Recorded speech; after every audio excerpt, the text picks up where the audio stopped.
Well, if you're looking for the antidote or the hangover for the mayhem over this weekend, especially yesterday, perhaps you've seen it in this first innings between Chennai and Rajasthan at Abu Dhabi. 125 at quick glance of this year's tournament seems like the lowest score batting first in this year's IPL. Just the 12 fours and the 1-6 hit. So, what do Sanjay Manjrekar and Akash Chopra make of this effort on Whirlpool Presents ESPN Cricket for T20 Timeout, powered by Dell? Let's go to Sanjay. I think he's eager to tell us what he made of that innings. Why do you think I'm eager to say something about this? Go down, and I was just mentioning the numbers because this was a very different kind of 2020 innings, wasn't it, Sanjay? It wasn't necessarily the easiest to watch. It looked like it wasn't the easiest to bat from what we saw of CSK. What did you make of it? Yeah, but this is CSK of 2020. So in a way, it shouldn't completely shock people who've been watching CSK clinically without emotions attached. So whether the pitch was that difficult or it's the typical story of CSK batsmen not, in their prime and loss of confidence and all that contributing to them playing in that fashion. So for me, Ambati Rayudu's wicket was the key, and had he hung around a little bit. And the other talking point was Jadeja, finally getting a number, not too high up in the order, but he came in to bat inside the 10 overs.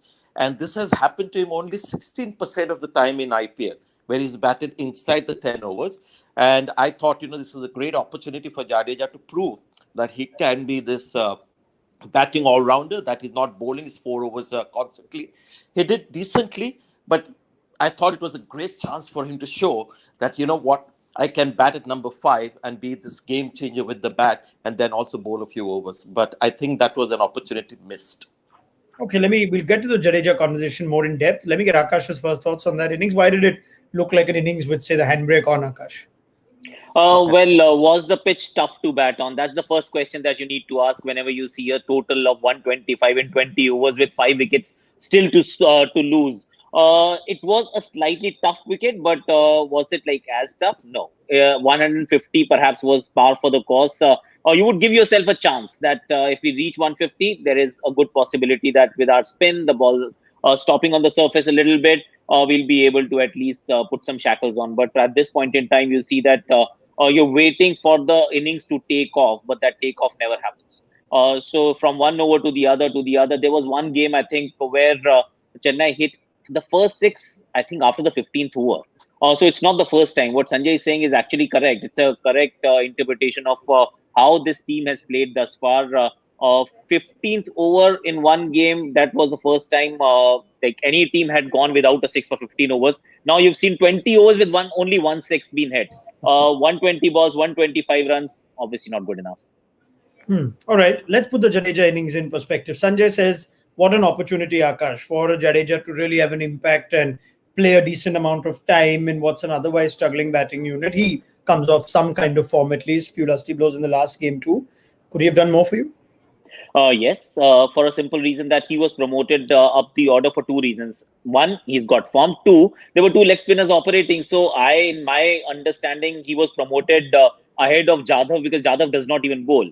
So why is Jadhav playing? We discussed that in the pre-show if he's not even given an opportunity to bat.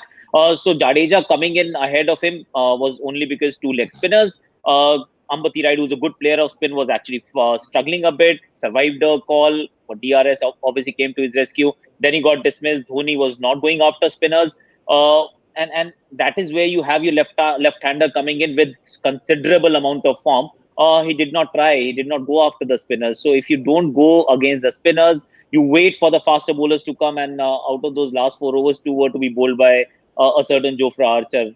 I don't think they actually planned this innings as well as they could have. And Jadeja, I personally feel that he could have gone a little harder against the 2 leg spinners, because the moment you do that, Ben Stokes would have bowled a few more overs. Maybe Ankit Rajput would have been asked to bowl. Maybe Riyan Parag, for all we know, but all that did not happen because you were allowing people to just come bowl 5 runs, 6 runs and over.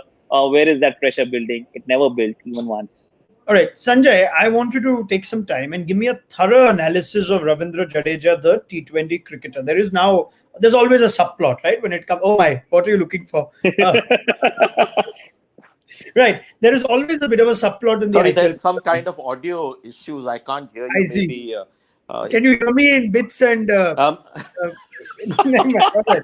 No, let's be serious. Serious conversation, right? Because every time Producer, the IPL comes can you around, control this gentleman? Okay. Akshar Patel, Krunal Pandya, we look at that skill set, right? The left arm spinning all around. And Jadeja is always there and thereabout. When you look at him as a batsman, he seems to have come into this IPL with a year or two of improved batting form across other formats.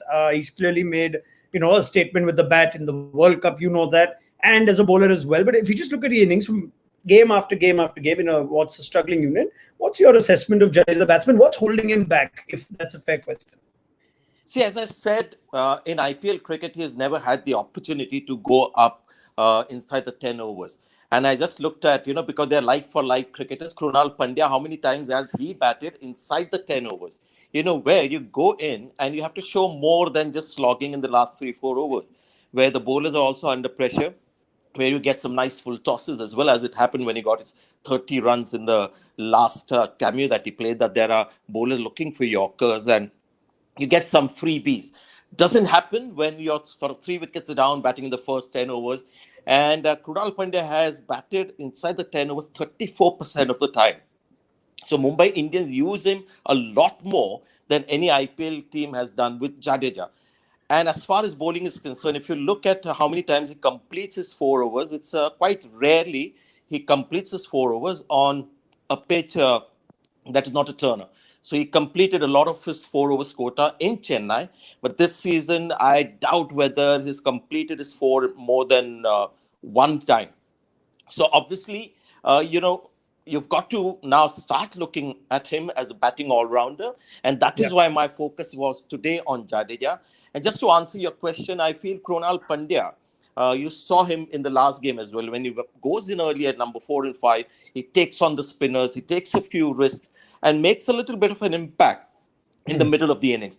I don't think Jadeja was looking to do that. And the more important thing that really bothered me was his partnership with Dhoni, where I felt that he was pushing Dhoni to be on strike more than himself. Now, this is a team game, and this is where Akash knows that if somebody's out of form, and if you've got runs behind you, you're in your prime, you're a young cricketer at the peak of your career, you've got to be taking the responsibility. That second run on which Dhoni was run out, he really pushed Dhoni for the second, whereas he could have been on strike, looking to take on the bowlers. Couple of times he glided the ball down to point, and he was like looking at Dhoni for a single. I would have liked him to take more of the onus, because you've got to understand that your captain is not in the best of forms, he's not in his prime. It's your job now to take the pressure and just help your partner out. Sometimes you do wonder, though, Sanjay, that what is the mandate? Because this is Chennai Super Kings. There is Dhoni standing and batting at the other end. So sometimes from the outside, you also get a feeling that they've decided, let's take it deep. In spinners, of course, the ball is stopping and turning a little. Let's not take a chance. Let's not lose another wicket. Let's go deeper. And then Ben Stokes comes, and you're still waiting for somebody else to come. So I don't know. While I agree that Akash, Jadeja is better placed, better positioned to actually take on the bowlers than Dhoni at this point in time.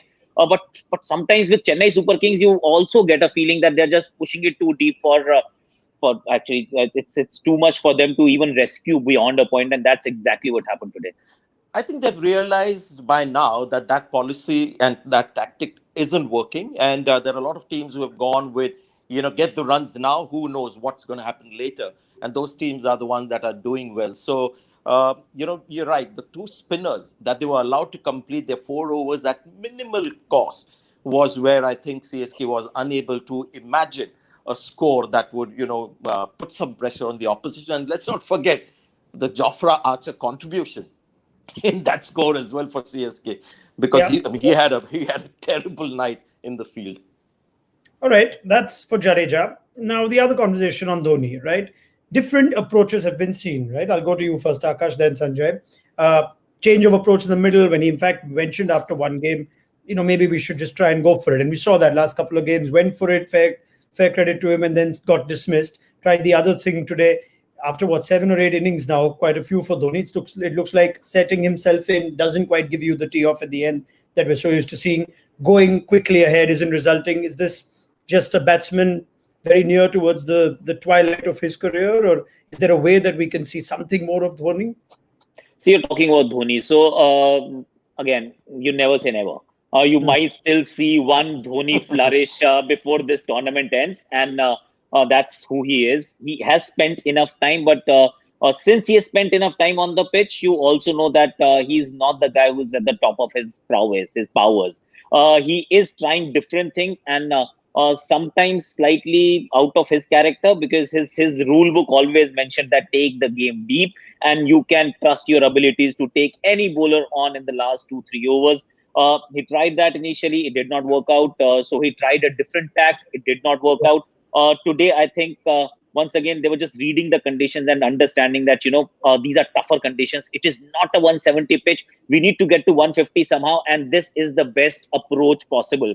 And Sure. that once again dictated that, okay, take your time, bide your time, and then launch against the faster bowlers. It did not come off. Once again, of course, was dismissed. But before he was dismissed, it was only a runner ball 25 or a little over 20. So we have seen that. We have seen definitely much better innings from Dhoni, and these are one of those innings that tells you, like, it reminds us that shadows have perhaps have gotten a little longer. Sure. See, he's Ajay? played a couple of innings, Ronak, where you see a new approach of Dhoni. He's come in and started hitting Yeah. straight away. I'm sure he had the same mindset start of this innings, but they lost wickets. So, this was, it was impossible for Dhoni to straight away go after the bowling. So this suited him in a way that he could hang around for a little bit. But clearly now that big game is not at his beck and call. And the pitch also with the spinners bowling, and you could see that he was struggling there. But I thought the two innings where he went after the bowling from ball number one, I think that is going to be his motto today, because they lost more than usual wickets. He had to hang in there, but that game didn't come. He shouldn't have been run out. If Jadeja would have taken a little more of the onus at the time. And this thing about looking at the pitch and thinking it's a 150 pitch, why not then try and score the weaker bowlers to get 150? It's not a target that you have to reach in the end, taking on the Jofra Archers and the Ben Stokes. If 150 is the target, then might as well go when the weaker bowlers or seemingly weaker bowlers are in operation, like Tewatia, bowling 4 overs for what? Hardly nothing. And then you had Shreyas Gopal. So that was the time to go, not for Dhoni, because we know his strike against spin is very poor. And the moment, Tyagi came in, the boundary started to come in. So overall, what you're looking at is a team clearly not at their best. Yeah. Let's see. And I think the pitch question will be answered shortly. Rajasthan Royals are out there batting. Yes, absolutely. Now it is uncharted territory for Dhoni. He's never been part of a team, a CSK team that's lost so many at the start. So we're seeing all of that for the first time. We're seeing a different Dhoni this year, and we know how that he's at a different stage of his career. We spent the entire show actually not talking about Rajasthan's bowlers much, right? And they've restricted Chennai to 125. So before we wind up, let's just spare a moment for maybe a Shreyas Gopal, who actually came off two great IPLs. Akash, you look at the numbers, and he's right up there with Yuzvendra Chahal or any good leg spinner you think of, but he's gone under the radar, or he's gone quiet in these first 7 or 8 games. Today, 1 for 14 of 4. Saw the best of him? He's been there and thereabouts. It's not that he's been clobbered for sixes and fours and Yeah. he's not been able to complete his quota of overs. He is that kind of a bowler who would actually just quietly slip under the radar, and if you don't notice him, that means that he's actually doing a proper job. He'll pick a wicket here, a wicket there. He does not bowl in the power play overs as much. He doesn't bowl in the back end of T20 innings. So it's fine. His job is not to actually go ahead and take a lot of wickets, because he's not bowling in those phases of a T20 game. So if you're not noticing him that much, it's all right. It's only now when he actually the wickets are slowing down quite considerably. You see turn, you see the ball stopping on the surface, and that's when he will come to the fore, like many other spinners. Because currently, if you see that top wicket takers list, I think there's only Yuzi Chahal and everybody else is a fast bowler. So from here onwards, halfway done, you'll find the likes of Gopal, Tewatia obviously playing a slightly bigger role in terms of their wicket contribution as well. Tewatia, I know you'll have something on Gopal as well, Sanjay, perhaps, but Tewatia continues to be this improved player with confidence just flowing through every vein of his body.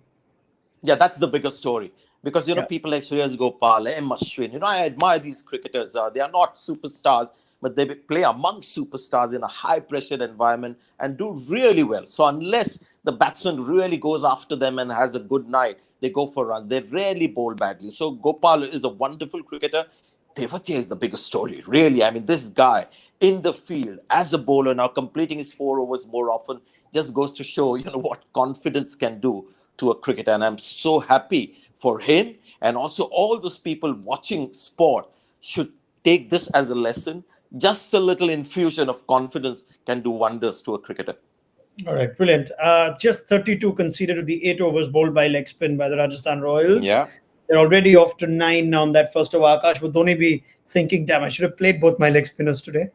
Yes, 100%, because batting is an area that you can't address, is what I see. This is what you have. This is the best that you have. Make the most of it, but at least bolster your bowling, because 125, well, you would rather have an extra bowler. Hindsight is perfect vision, but we did speak about it in the pre-show as Yes, well. we did. Straightforward chase for Rajasthan, or can Chennai still make this interesting, Sanjay? Very unlikely, but, when you Stranger watch things a are lot right. of cricket, you can never be too confident. All right. Rajasthan will have to play its part for it to be an interesting game. All right. If CSK do end up on the right side of this, all of a sudden there's a different Ravindra Jadeja conversation worth having. We'll have that at the end of the game. Sanjay Manjrekar, thank you very much. Akash Chopra, always a pleasure. We will get thoughts from Sanjay and Akash as this game goes on, and get post-match analysis on Whirlpool Presents ESPN Cricket for T20 Timeout, powered by Dell. Thank you.